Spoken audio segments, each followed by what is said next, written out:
or photo books, I was going to tell you have a big collection, but of course now Yeah, that's I all guess they gone are now. all lost in the wildfire. Yeah.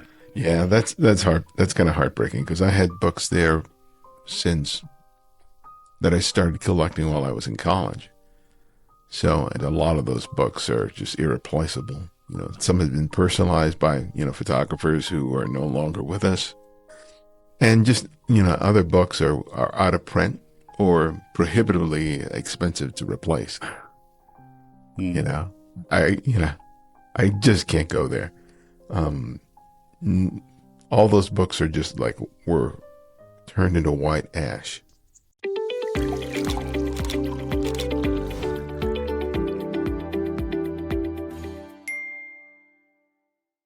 Greetings and welcome back to the Camera Café Show, the podcast where we brew up inspiration for your photography.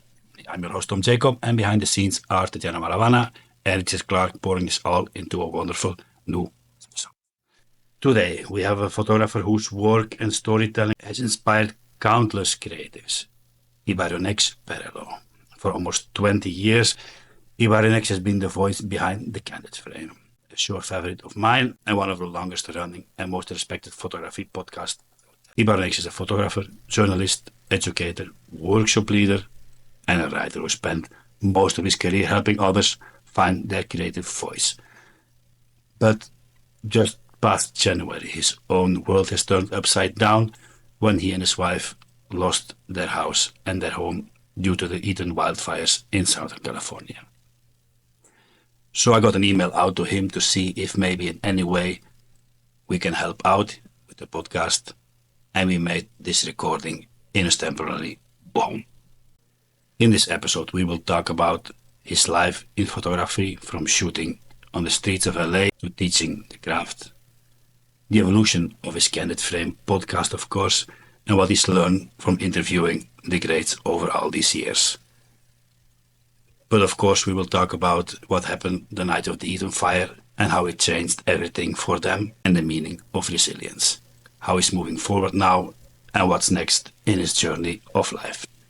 This conversation is deep, real, and important, people. It's about photography, creativity, and the power of community in times of crisis.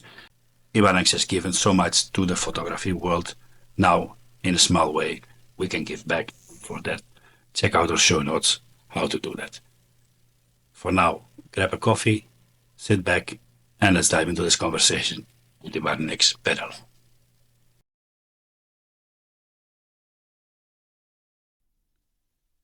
Welcome on our show tonight, Ibarionex Perello. Thank you, man. Good to join you today. Your show, for years I'm listening to it. I love the way you talk to photographers. I love the concept of your whole show, and it's sure been an inspiration, I know, for us to start also a podcast and start talking to the photographers. I'm glad to Ibarionex, hear you know that. that, Thank you. yeah, I think you will hear it a lot. Life, I told you in the email that I would have loved to have or make this podcast for something else, for another reason. And we will talk tonight about you, about life, about your work, your photography, but we will also touch something more personal now, from the wildlife fires, the Eaton wildlife fires Mm-hmm. that took your home and your studio. So we will walk all over this, and I thank you that you want to share your story with us tonight. Well, thank you for asking me. I appreciate that. Yeah, the circumstances would have been nicer, but it is what it is. Boy. Before we start, Ibarionex, you have one dog or two? You have one dog, Zoe? Yeah. Well, no. Zoe passed away last year, last February. So now we have Gracie, who we adopted when she was 3 years old, and she was a rescue. And we picked her up, I think, in November or December. We haven't had her very long. Mm-hmm. And how was she with all the weeks that now have passed? She's gotten better. We had just gotten her, so we're trying to train her Because I don't know how long she had been on the street, and she's a part greyhound, so she has a lot of energy. And trying to get her to calm down was kind of difficult. And she's crate trained, but with the fires, we were staying in a hotel first, and then later a small Airbnb. So she had to spend a lot of time in her crate. And with a dog with that much energy, it's crazy. But now that we're renting a house in Pasadena, she has a yard in the back. So as we train her, you know, she has more time in the yard to run around and do zoomies. And now we're just working on getting her to stay in her bed when we're in the living room, because she's a very needy dog. She will paw you and lick you continually. So getting her to stay in the bed in the living room is our challenge right now. So that's with any dog who's a rescue, you have to go through that period of training. It's not like you have them as a pup and you get to train them from the very beginning. There's a lot of work, but we don't mind it. She's a sweet dog. I heard this before from people who have these. I have 3 dogs, but they are Pomeranian dogs. They are tiny, tiny dogs. Oh, tiny, okay. And it's fun, really, to think that they are such active dogs and they can run very fast. And on the same time, they like to rest a lot. You ever take her on walks when you go to make pictures? Not when I go to make pictures. That's impossible. I need to give her my full attention. With other dogs, I could have done that because they were a lot calmer. But she gets her walks, and we get to focus on just the walk. Yeah, she would be too much of a distraction for me to be able to make photographs. Well, wonderful companion, but I have 3 dogs and I have to count now 3 cats, so there's always something going on in the house. Yeah, you've got quite the menagerie. Mm-hmm. Ibarionex, for someone, if there is somebody listening to podcasts that doesn't know you, how would you describe yourself? In terms of what I do, I wear several different hats. I'm a photographer, I'm a writer, I'm an educator, I'm a podcaster. I don't do one thing, but they all revolve around photography. My 9 to 5, I work as a photographer for the Huntington Museum, Library, and Botanical Gardens here in Southern California. I digitize a lot of things that are in the collection. So that's artwork, letters, books, things like that. Primarily that are used by researchers who use, the wealth of materials that they have at the Huntington. And then, God, for well over 2 decades, probably 3, I lose count. I've been working as a photographer, as a magazine editor, as a writer, written multiple books on the subject of photography, countless magazine articles. And in 2006, I started the Candid Frame, which we talked about earlier, which is the podcast where I've interviewed photographers and I think it's well over 600 something interviews with photographers from all genres, from all, modern contemporary periods of photography, which has been, a passion project for me, something I really have enjoyed doing. It's lovely to have the chance to talk to people whose work I admire, some of whom are people who I grew up learning from by looking at their books and looking at their images in magazines. And, continues to be a big, big part of my life. And I'm glad to have returned finally to production of the show after, the fires that you mentioned. I think for me personally, when I started the podcast, I never thought it would grow. I mean, I had clear that this is not a thing you do for money. This is a thing because you like to do it, and it's like another hobby it becomes. But I would never imagine. I thought it was going to be only I'm going to do an interview with someone and I'm going to publish it online. But it becomes a part of yourself, because every time I talk with somebody, every time he or she wants to make me go out and try this and do something different or think about something different. I can only imagine you doing this for so many years, how it feels like. Yeah. I was kind of like you when I started the show. Part of me knew it would be successful, but I didn't know what that meant. I knew there was an audience for it because at the time, podcasts had been around for probably a year, maybe two at the most. And, I was listening, of course, to all the photography podcasts, which include Martin Bailey's photography podcast, Tips from the Top Floor, Jeff Curto educational podcast. And there were a couple of more. I think a guy named John Arnold was doing more of a tutorial. And I think he was doing like video, but I think he was doing audio as well. And there were a couple of people, but no one was really doing regular interviews. At the time, I was working as an editor at a photo magazine, so I was writing all the time about the technical.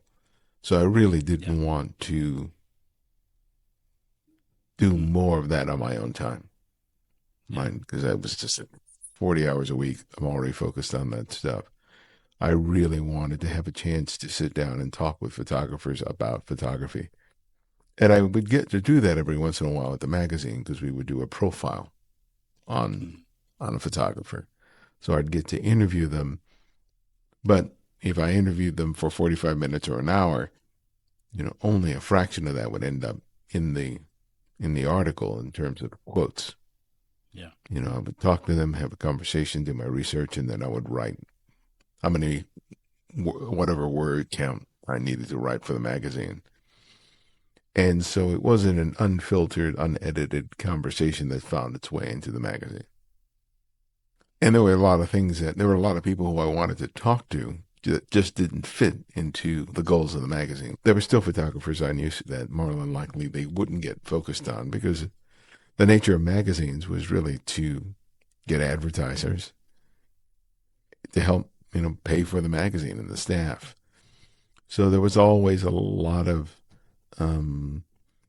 photographers who could people to pick up the magazine, but also were often tied to some product, right?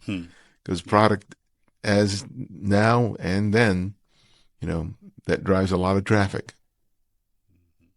So it's nice that with the show, I could interview anybody who I was interested in having a conversation with, regardless of whether or not there would be a big draw or not. If I saw something about their career or their work or a book that I wanted to learn more about, then I could send them an email and say, hey, I got a show. Let's talk. And more often than not, people have said yes. So it's been, it's been a lovely part of my life, both creatively and personally as a result. Ibarionex, let's walk a bit back. What drew you to photography?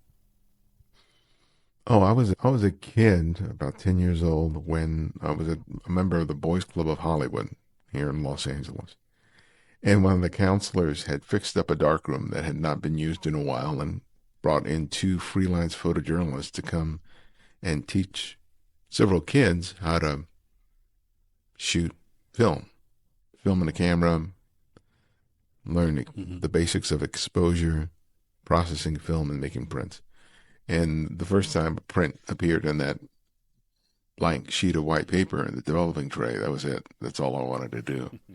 And so at that point, I just started. Anytime I would go to the club, I would grab a camera, load film in it, and go out, shoot around the club or in the streets of Hollywood, and just make pictures, eager to go back to the darkroom to make more prints. So that was that's what I wanted to do. And I've been lucky that my whole life has revolved around photography since then. Not because of any grand plan, but I always sort of steered my way towards doing that. And have loved making imagery, making pictures, and that's not that feeling of being able to make something out of nothing, just from what I'm seeing, has never left me.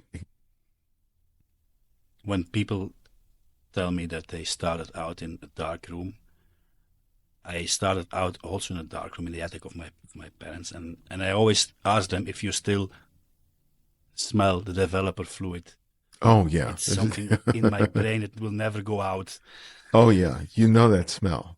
Yeah, that fix-it. Hmm. Yeah, that fix-it has a very distinct smell, and the stop bath as well. Yes. Yeah. You know, I liked the meditative process of being in the dark room. You know, there's because you had to be very exacting in terms of measuring the chemicals, the amount of time that the film was in the soup or in the developing, or the paper was in the developing tray, and all this very careful refinement. So you had to be very Mm. singularly minded when you were making processing film or making prints. And you could have some music in the background, but you couldn't be distracted by a bunch of things. You couldn't have a browser window with a YouTube video playing or anything like that. You had to be like focused. And I miss that because digital is not that. Digital, you can have any measure of distractions available to you. But that being said, a traditional darkroom now is very expensive. I just talked with Harvey Stein, and I asked him, I Oh, said, Harvey, Harvey, yeah, he's a great guy. Yeah, what you put, because he's 10 hours a day in the dark room. And I said, what you have there? He says, no, I might put some reggae music. So, yeah, you never know what people do to pass the time. yeah. I like making prints. At some point I'm going to replace the inkjet printer that I lost in the fire. But I like making the prints. I like holding the photograph at the end. I feel as good as they may look on a screen, there's something to be said about when you hold the photograph. It feels like it's finished at that point. And I will always enjoy looking at a print, whether it's silver based or whether it's it comes out of a printer, especially that nice white border around the image. It's always very, very satisfying. Or photo books, I was going to tell you have a big collection, but of course now Yeah, I that's all guess they gone. are all lost in the wildfire. Yeah. Yeah, that's hard. That's kind of heartbreaking because I had books there since that I started collecting while I was in college. So, and a lot of those books are just irreplaceable. Yeah. Some have been personalized by, photographers who are no longer with us. And just, other books are out of print or prohibitively expensive to replace. I haven't even looked to see how much some of those books that I would want to replace cost now. You Mm. know, I just can't go there. Um, all those books are just like were turned into white ash. And when I walked onto the property after the fire, and I went to the area where my book collection was, I just saw these piles of just white ash.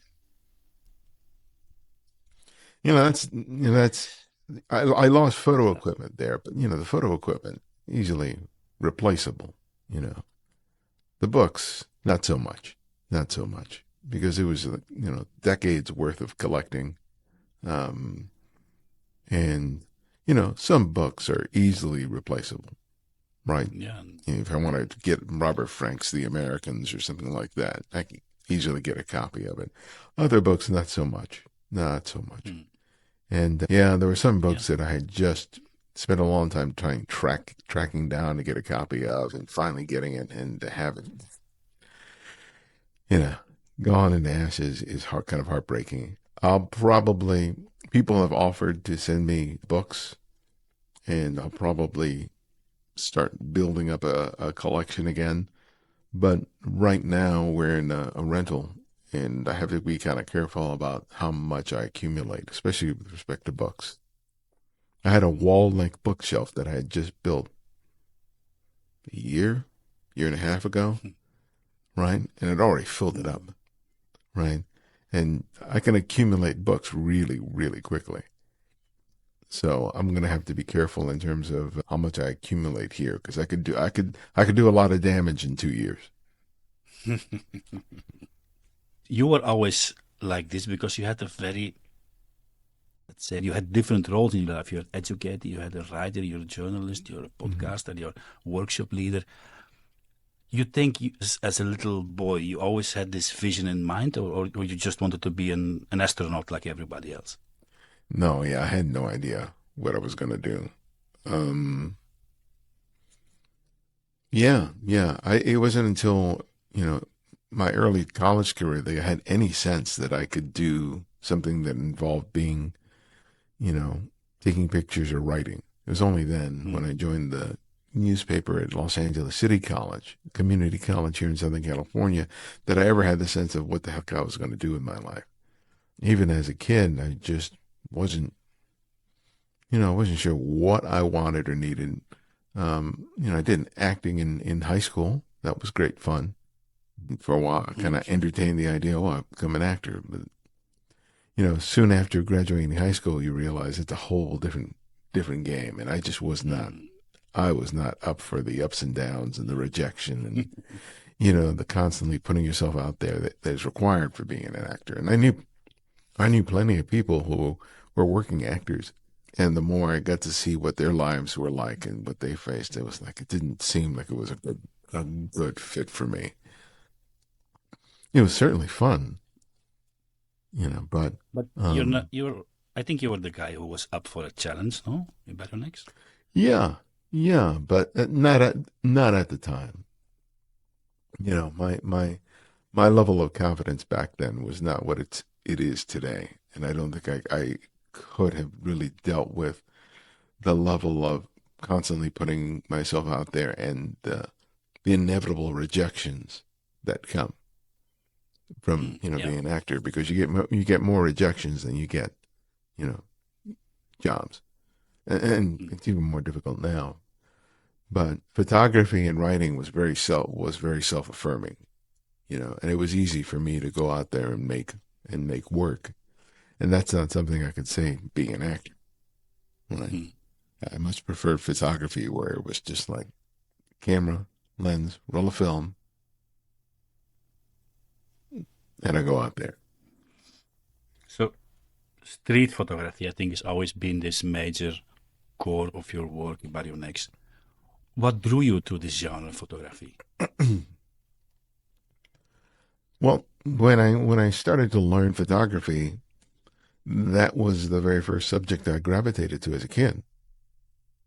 You know, Mm, I was in Hollywood, so I just grabbed the camera and just walk around the street and see what I could find. So I didn't know what it was. I didn't know what this thing was street photography. I just knew that the things that I was interested in were outside. So that's what I just started to make pictures of, and then slowly, as I got better and better at it, it just seemed to be what was a good fit for me. I wasn't in a fashion.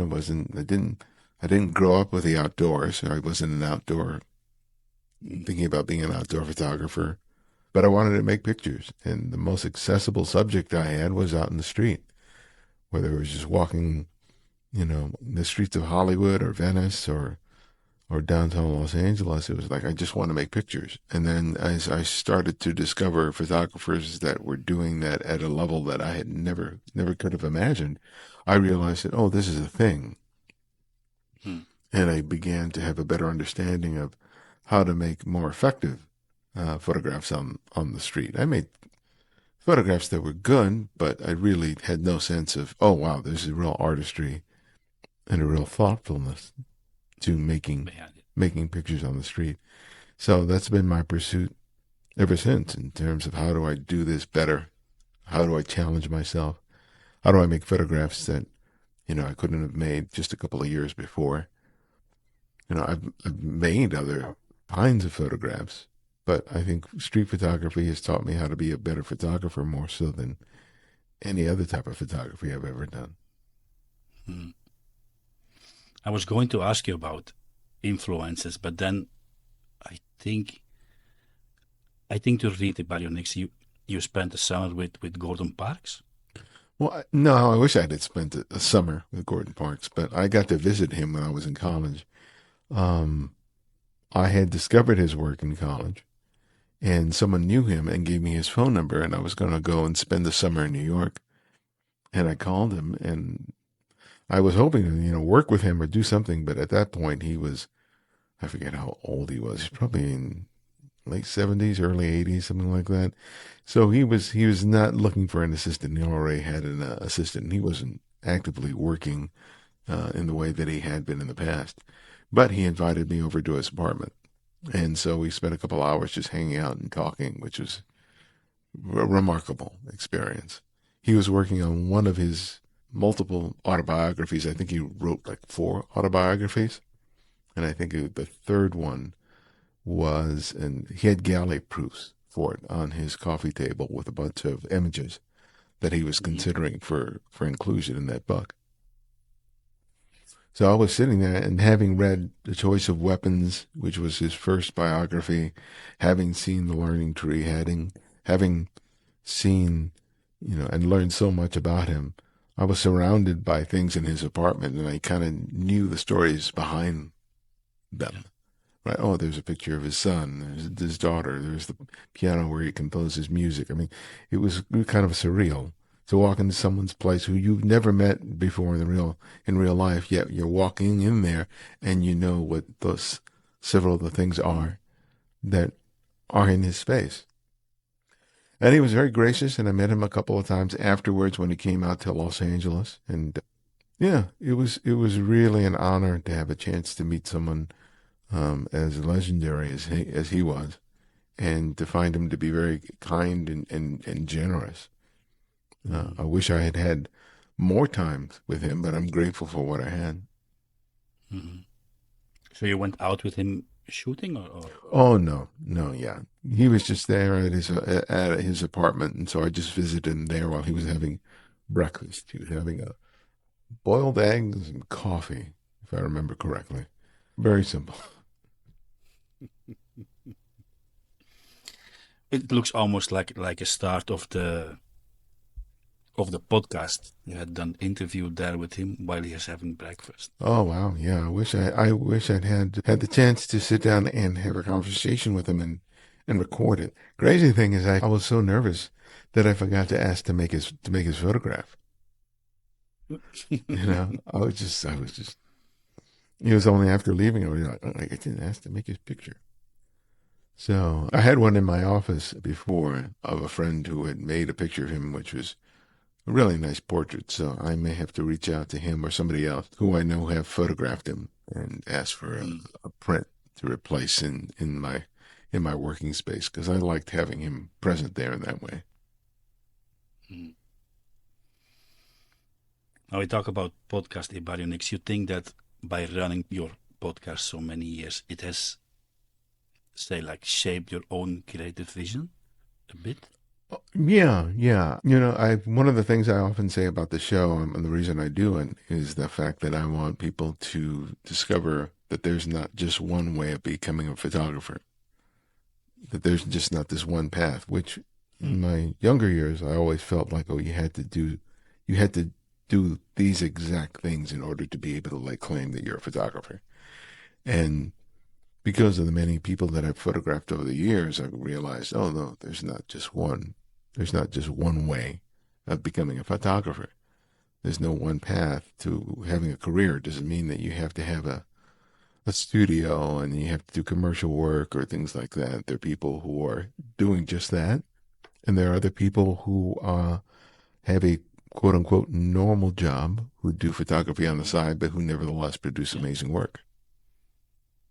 Hmm. And I've interviewed everything from that to, from people who are complete amateurs who have never published anything, and to people who have had careers lasting 40 or 50 years and everything in between.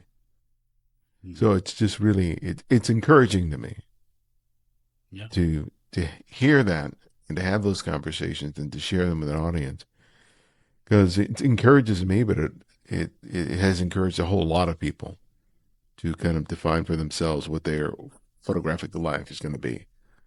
And, some people who have gone out and have made professional careers, others who haven't, but who derive a great satisfaction from whatever choice they've made. And, Hmm. you know, over the many years I've talked to many people who've listened to the show who've told me how much of an impact the show has had on their lives. Then some people started second careers as photographers, or people who were very early on in their career, and that it served as a great source of encouragement and Hmm. inspiration for their own paths, to become, Hmm. photographers in whatever form it finally took. And, those comments come unexpectedly. It's not like I hear that all the time, but every once in a while I'll be with someone and they will tell me about the impact the show has been, which is not something I anticipated when I started making the show. But I hear it, and so I know that it's very, very true. And some of the people who may have been greatly impacted from the show, I'll never know. I'll never hear from them. I'll never see them. And that's all well and good, because the few people who I feel have told me that just tells me that there's a lot more out there that have had that experience, which incentivizes me to just keep doing the show. That's a nice benefit to it, but ultimately I do it just because I just like having the conversation. So even if I didn't have the audience that I have now, I'd still be doing it. And ultimately, that's really kind of the goal of the show, is that I want them to hear something and then go listen to the photographer and go, oh, I can do that. That's it. I mean, for my audience, that's the goal, is that they'll hear something and that'll encourage them to go out there and do something with their own photography, whatever form that may take. That's where I think that's part of what keeps me doing it. Right. Because I know that that's what the show has kind of done for me. It encourages me. It inspires me. It educates me. And I know that if it's doing that for me, more than likely there's going to be others who it's going to do the same thing for. And that's why I can't imagine not doing the show, because I'm always eager to grow and change as a photographer, and these conversations really help me to be able to do that. Helps me understand photography in a way that I wasn't able to before I did the show, even though I was writing about it. So, yeah, I as long as I have a voice and I can hear, I can imagine that I'll keep doing the show until I'm just physically not able to do it anymore. Ibarionex, you interviewed the greatest names in photography over all these years. There is like a common theme that comes back when you think about conversations, that what you need to be a photographer, or to keep on going as a photographer.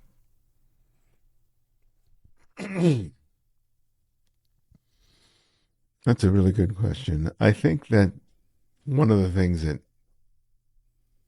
that sort of a through line for a lot of photographers who have been doing this for a very long time is that they worked on projects. It was one of the things I focus on a lot, especially over the last couple of years, people who are working on projects, because I think that's where the photographer figures out what they want to say, what they want to explore, what they want to use their camera for. I think when you're using just a camera just to make individual photographs, and that's just the starting point. At some point, the photographer has to figure out, okay, what do I want to say with this stuff? I've learned all this about composition, about lighting, about exposure. Learned how to make prints. I know how to do Photoshop, all those other things, and go, okay, now what? What are you going to do with that? It's kind of like buying a souped-up race car and never taking it to the track, right? That's what it's there for. Yeah, you can tell me, oh yeah, this car has, this engine and this exhaust and this manifold. You can talk to me all about it, and go, when was the last time you took it out to the race? So I've never raced it. It's kind of like, well, it's kind of like what it's there for, not just to stroke your ego. But the photographers that I've talked to, like you talked to the photographer you mentioned before, Harold. Harvey, excuse me. And he's been photographing Coney Island for decades, right? That's his passion. Harvey has been shooting, that location in New York with his Leica and a 28 millimeter lens and produced amazing, amazing work. And that's what, Yeah. and I think that really speaks to his longevity. You know, like there was something that he wanted to photograph that he was deeply passionate about, and he makes fantastic photographs. That was all. What, could he made a career photographing something else? Yeah, probably. But he has a love for that, you know, for that part of the city, and it comes through in the photographs. And I think, you know, Douglas Kirkland, who was a celebrity photographer, but ultimately he loved photographing people. He loved the relationships that he had with people, and his photographs showed that. And his whole life, I think everybody would aspire to be Douglas Kirkland because he was just a big kid with a camera, always was, you know. And anytime you would sit next to him and talk to him, he would just be so effusive, you know, so joyful about what he had the chance to do. And it's like, oh, I love that. Talked to Joel Meyerowitz. I got 4 or 5 times. And that energy, that love for what he does is there. And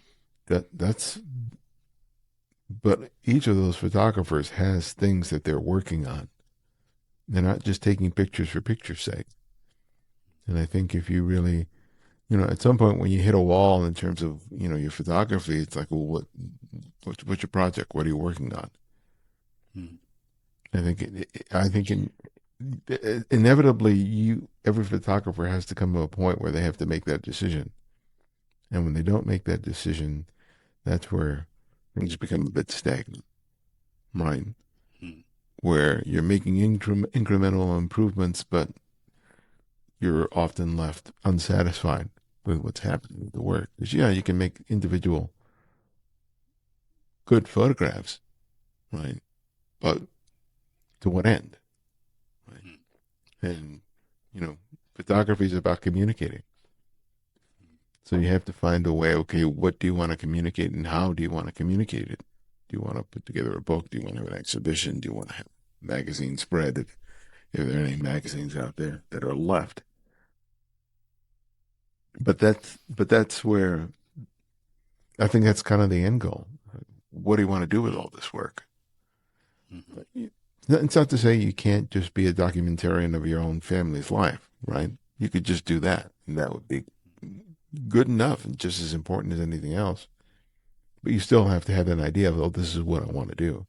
That this work, you know, especially getting it off the screen and putting it into print and putting it in an album so your family can enjoy it after you're gone. You know, you have to be thoughtful about that because once you're gone, if that stuff is on a hard drive, you know, no one's going to go through it. You know, try and find that stuff. So that's why it's like if you're doing it just for your family, that's why it's important to make the prints or put together a book or a zine or something so there's something physical of all that stuff to carry things over. Otherwise, it's like, what was the whole point? Other than just enjoying it, which is all well and good, but I think we all want our work to live beyond us. Ibarionex, let's walk a bit to the other part of the podcast. So last January, both you and your wife, you lost your house and your studio and everything due to the Eaton wildfire. Walk me a bit through this day a bit, how it evolved, how it happened. There had been some high winds up in the area where I live at Altadena, and the Santa Ana winds that happen every year. So it was sort of a norm that we would experience these very high winds. And more often than not, we would lose power, sometimes for hours. At worst, maybe the worst, it was maybe 3 days that we had without power. So this particular day, we again lost power. It was around 5 or 6 p.m. And so it's like, oh, okay, power's out. I'll just wait until it comes back on. And so I had loaded up my iPad with a book and it was all powered up. And so we were just like, I was just reading, and at some point around 9:30, I went to bed. Power still wasn't on, and my wife and my sister-in-law, who was also living with me, us at the time, had already gone to bed and ready to go to bed. And I just glanced at my phone, and I saw some notification about a fire, which was the first time I had been aware of it at all. And I looked out the bedroom window, and I could see the flames up on the mountain. And I saw my neighbor pulling his car out of the driveway.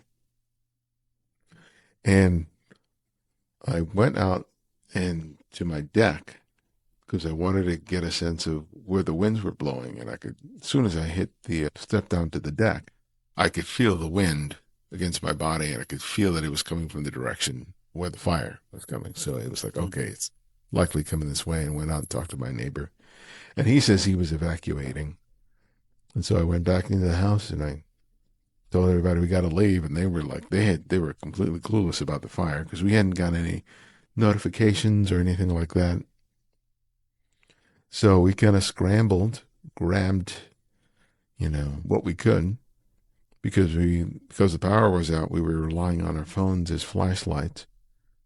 We grabbed some pictures, some cremations, grabbed the dog food, not much. And we just got in the car and we left. And we eventually ended up found a hotel because by that time, countless other people had already evacuated because the fire started around 5, 4, something like that. So the fire was going at a good pace by the time we evacuated, but we had no idea the extent of what was happening. So we went to a hotel. And then the next morning, I thought I still would have a chance to get back to the house before the fire reached and maybe get a couple of things. But the alarm for the house had signaled that the sliding glass door had shattered or been broken into around 6:30 or 7. So by that time, it was too late. I hit a wall of smoke just several blocks away from my house, and I couldn't see past the hood of the car, so I just had to turn around. Because even if I had been able to park my car in front of the house, I wouldn't have been able to see it. And then several hours later, I drove back up there with my wife, and it was all gone.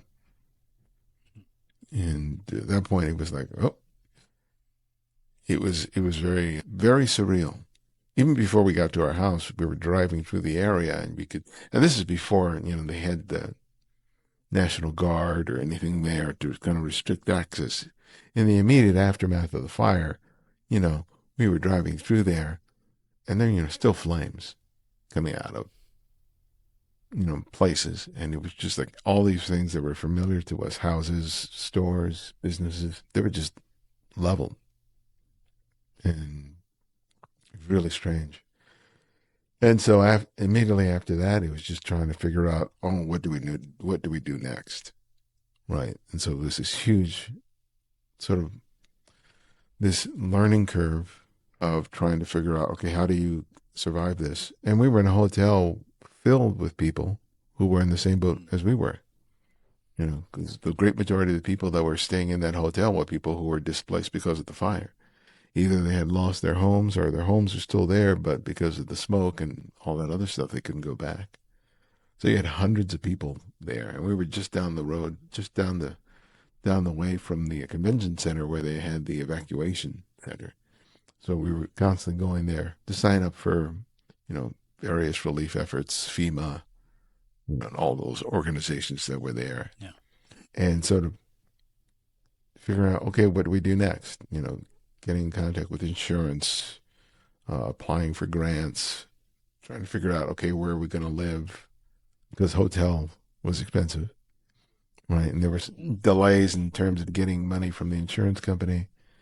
And, and stuff you really didn't have to think about before, right? You never had to consider it, and all of a sudden you go, okay, how do I piece together a life immediately after losing everything, and or at least losing all the physical things, the house and everything inside of it. And it was just and doing that all the while being heavily sleep deprived, which is I don't recommend it. That first month was really really rough. Um, yeah, I lost about 10 pounds unintentionally just because my appetite was down. Clothes I had bought immediately afterwards because I only had the clothes that I was wearing when I left the house. I bought some clothes, and a month later I couldn't fit into them anymore. I had to donate them because the pants were too big, the shirts were too big, and it was just like I wasn't eating. I wasn't. It was just I would eat maybe 1 or 2 meals a day, but they weren't of any significance. And all of a sudden, these pants are like fit into these things anymore. So I had to go out and buy other clothes. But that was a big indication about how it was impacting me physically. Just that my appetite was. I just wasn't really interested in eating because there were so many other things that were more important. At least it seemed that's the way it felt like at the time. And mentally, Ibarionex, because of course, not only this, but then you live together with your wife and your sister-in-law and the dog in all the same room suddenly, no? Yeah, we While were in a all this hotel going on. room for the first week or two, in a small hotel room. I, I'd have to take a look at my calendar and all that other stuff. I think it was about a week. And then my wife and my sister-in-law created a GoFundMe page. Mm-hmm. So we got money that was really helpful while we waited for the insurance company. But it gave her my sister-in-law, the means to get her own room. And because that first week we were all in a really tiny room. Me, my wife, my sister-in-law, and 2 dogs. And that's stressful. That's stressful. But once she got her place, and then at some point we transitioned out of there to an Airbnb in Atwater, and that was helpful, right? Because we just weren't within the confines of that small room. We had a little more space. It just felt like we could breathe a little better. And then we moved into this place about maybe 2 weeks, 2 or 3 weeks ago, which is a house we're renting. We're likely going to be renting for the next 2 years as we go through the process of rebuilding. But, that first month was really, really stressful. I've never been so fatigued in my entire life. I mean, people talk about fatigue, but man, I've saying, I've said, oh, I'm tired. I've never been tired like this because there was so much stuff that had to get done. And my mind was constantly running at 100%. And I was returning to work within a very short period of time at the Huntington. So I had that, and then I had dealing with the fire, and then I had other family issues that I was contending with at the same time. So I had like multiple plates spinning in the air. And now things are a lot calmer. We still have to deal with a lot of stuff, but it's not as frenetic a pace as it was in those first initial weeks of the fire. So when this happened in the night, Ibarionex, you took your digital files. I think you told me took your digital files and let all the rest, because I imagine this is not the first time it happens, and you might think that you will come back, so you take only the digital files. Is there something that you say that I should have taken also, now thinking afterwards? Well, I always thought, well, everything any happens, I need to grab the hard drive with all my digital files on it. I backed them up to a cloud. All my files are backed up to the cloud, but I always knew grab the hard drive. So that was the only thing of value that I took from the house. I left all my camera equipment was in a safe.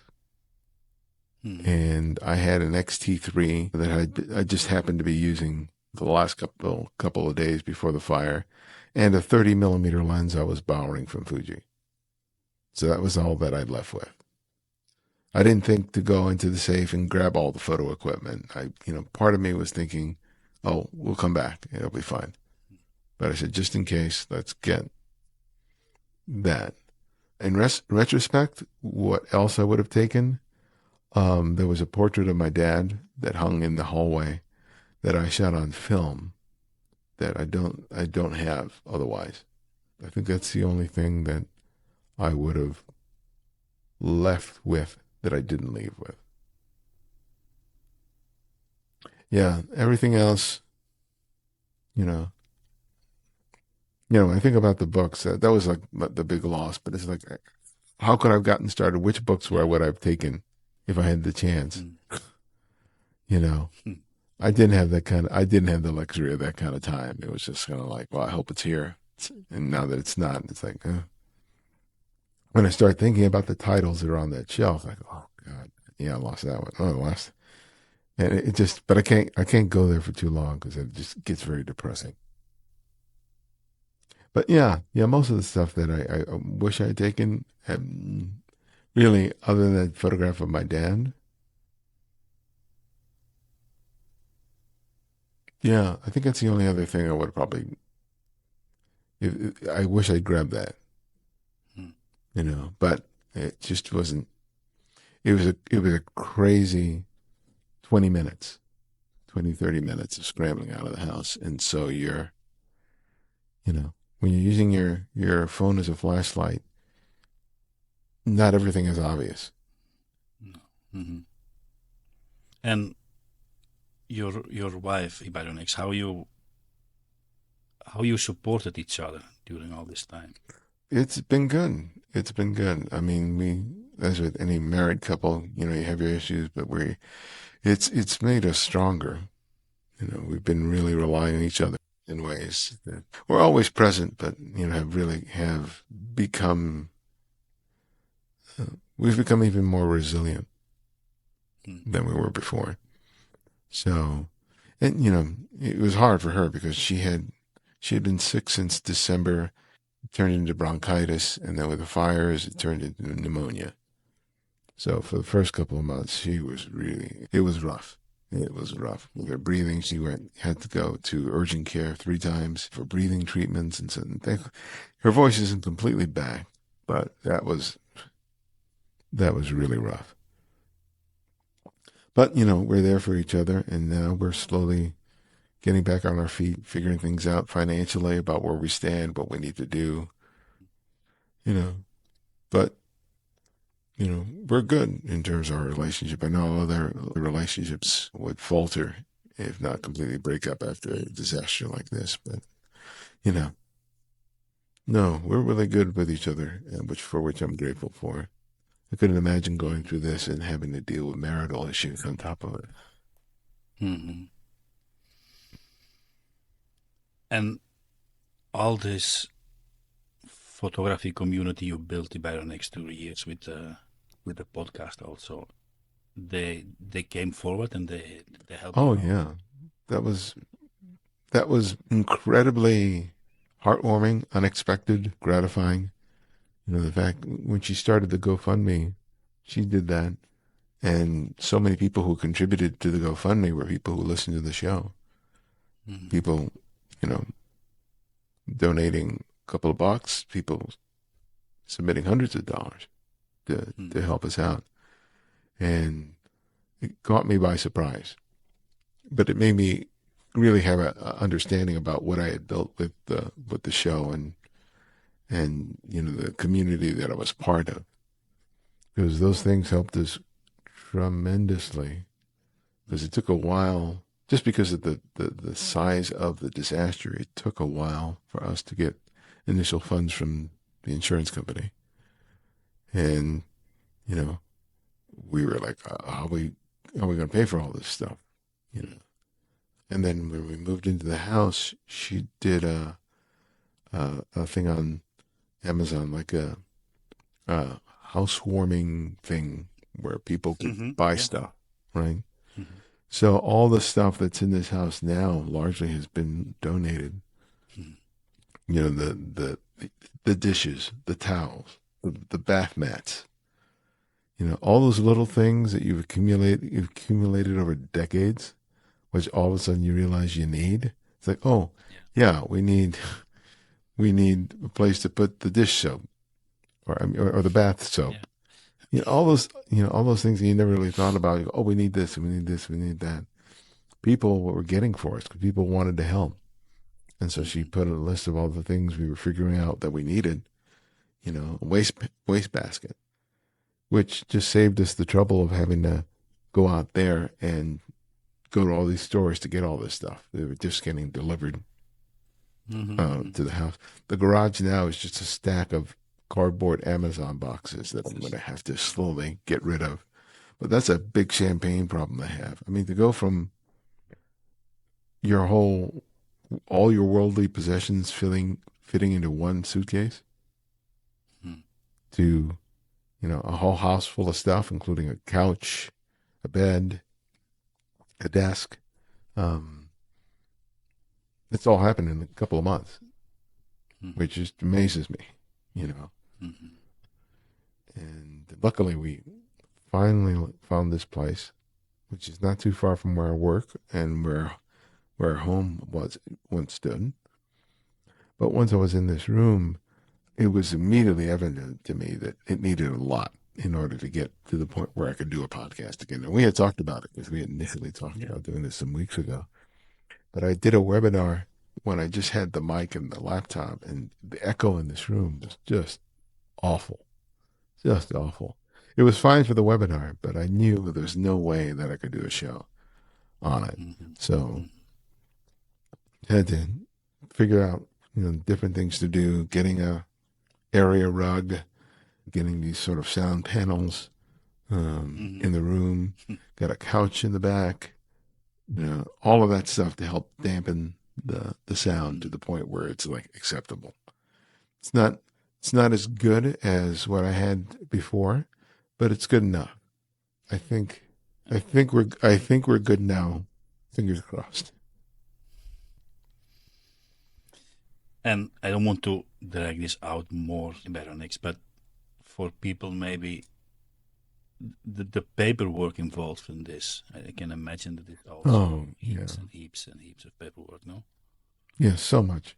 Yeah, that not so much now, but man, in that first month or two, man, so many forms you're filling out.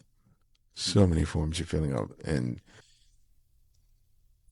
you know, it was crazy. You know, from the stuff with FEMA, with the stuff with, you know, the Army Corps of Engineers who were going to clean up the site, all those things, insurance.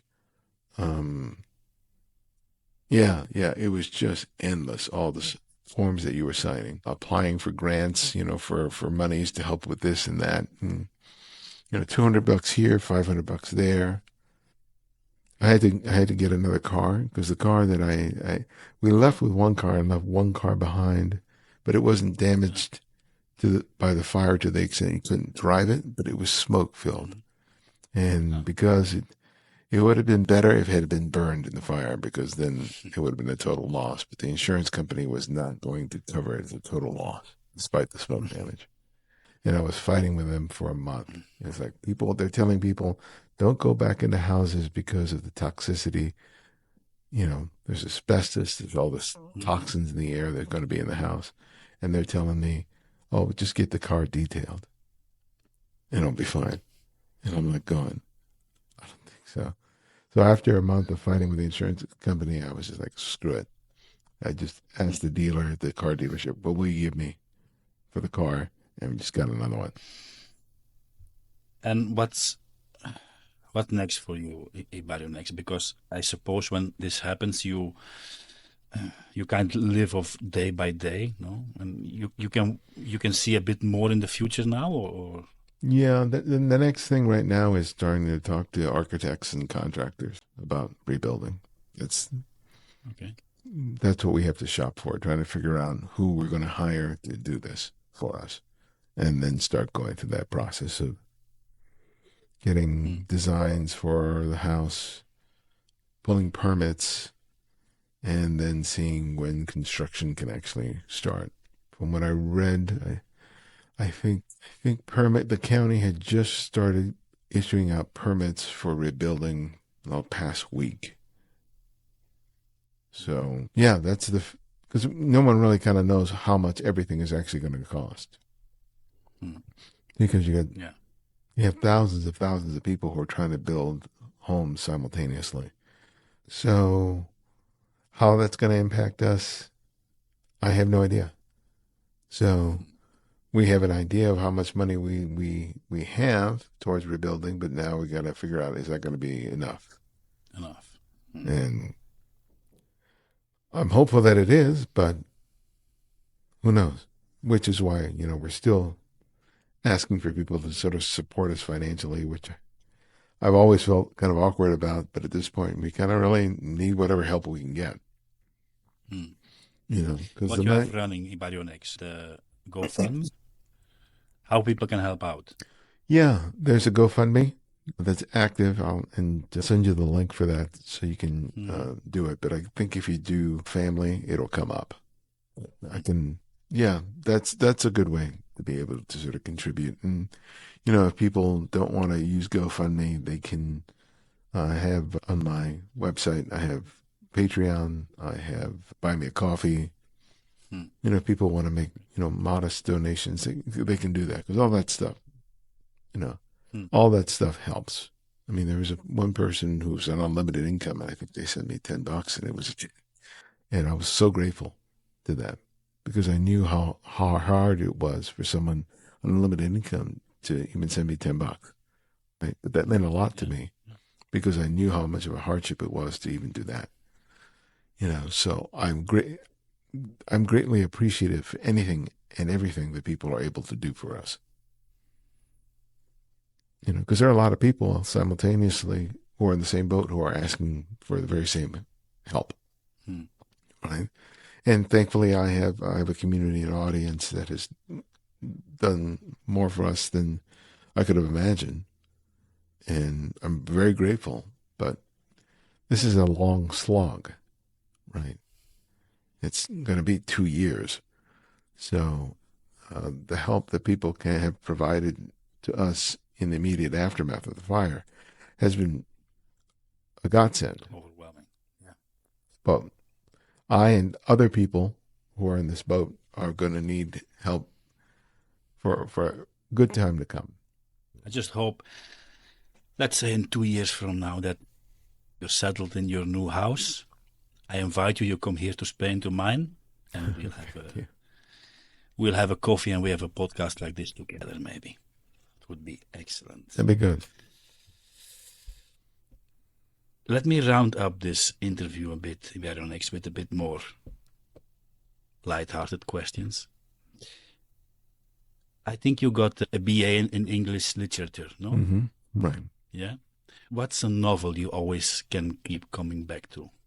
The one novel I reread, I think I've reread more than any other novel, is The Great Gatsby by F. Scott Fitzgerald. Don't know why I gravitate to that book, but every once in a while I'll go, I'll reread that again. Really, I enjoy that book. Junot Diaz, who's a Dominican American author, I always enjoy his book. He has a book of short stories called Drown, which was one of the first books I ever read that reflected my Dominican geek heritage, which was remarkable. And he has another book called The Amazing Life of Oscar Wilde, or something along those lines, that he won on a big award for several years back. But that's those. I think those two books are kind of like sort of my go-to. There was one book that I read that I picked up a copy of recently because I hadn't read it in a while, and it was Juan Rulfo's Pedro Páramo, which is a Mexican writer. If I remember correctly, writes in the spirit of magical realism, which was a period of Latin American literature that was very popular, I think, during the 50s and 60s. But I remember reading this book, Pedro Paramo, which was just made into a film by, I think, Netflix or something like that. And I remember just reading that book and just going, wow. And I'm looking forward to rereading it because I haven't read the whole thing since college. But I'm hopeful that it will be just as impactful as then. Yeah, those are the books that immediately sort of come to mind. Okay. So, Ibarionex, you grew up in a Dominican household. Is there, because I like food on the other side of Oh, photography, yeah. is there any dish that brings up like childhood memories? Oh, yeah. Yeah. A bunch of them. Like moro, which is like, it's rice and beans. Rice, usually black beans, maybe pinto beans. Arroz con guandules. That's kind of like a staple. And, sancocho, which is kind of like a stew. And yeah, plátanos maduros, plátanos majao. Bananas. Yeah. Yeah, all those foods, man. And it's hard, there's no Dominican restaurants in Los Angeles, at least that I'm aware of. So it's when I go to New York that I get to eat an abundance of Dominican food, which makes me very, very happy. But who's the cook at home then? Oh, we kind of go back and forth between me and her. Yeah. Yeah. As of late, we haven't been cooking a whole lot. It's just like, it's just so tired at the end of the day. But, and unfortunately, I don't cook Dominican dishes. I never learned how to do that. So I just kind of will pan fry some salmon or bake some chicken, broccoli. It's very simple and boring. It's nothing exotic or interesting. But, eating out is quite expensive. So you kind of have to balance things out. But you lost already so much weight now, Ibarionex. It's not good to eat only broccoli now. No. Luckily, they have a good cafeteria at work, so I can have a variety of stuff there at lunch. But usually by the time I get home, I've just been like nibbling. So, and I think also just getting older, just can't eat as much as I used to. Yeah. So, I know. Yeah. What's the most or what's the funniest thing that ever happened to you while you were out shooting pictures? funniest? Oh, I don't know if this is the funniest, but it's one of the weirdest things that happened. I was in downtown Los Angeles, and I was photographing at Union Station, which is an old railroad station in downtown Los Angeles, near Olvera Street, for people who are familiar with Los Angeles. And I just left Union Station, was crossing the street to Olvera Street, and I saw this woman with this dog whose hair was like dyed.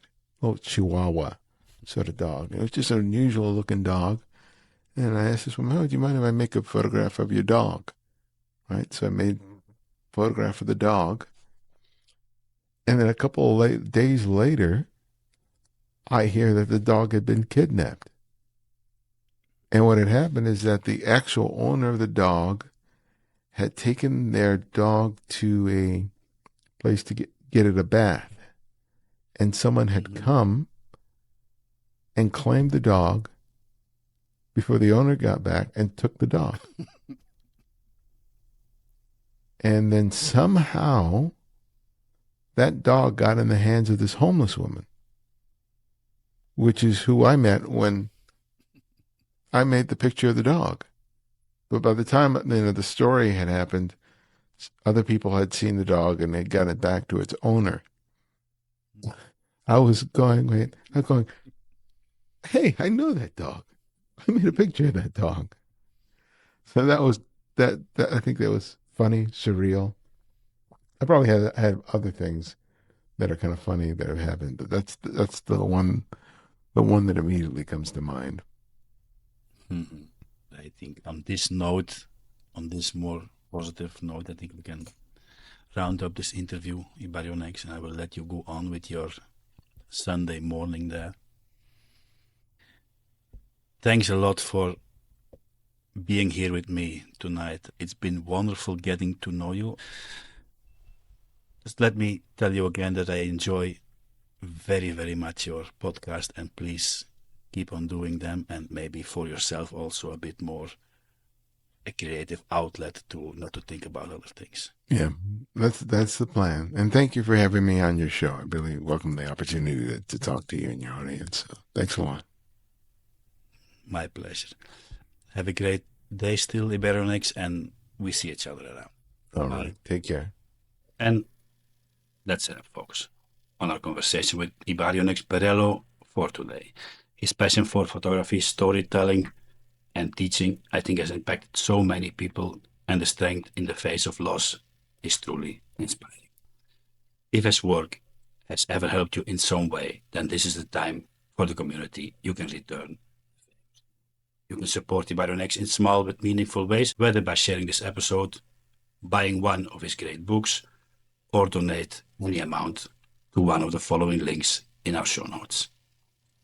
To see more of his work, visit Ibarionex.net and make sure to listen to the Candid Frame. It's a truly inspiring photography. As always, folks, if you enjoyed this episode, subscribe, leave a review on Spotify and Apple Podcast, and share it. Thanks for listening to the Camera Café Show. I see you next week for another wonderful talk with a wonderful photographer. Adios.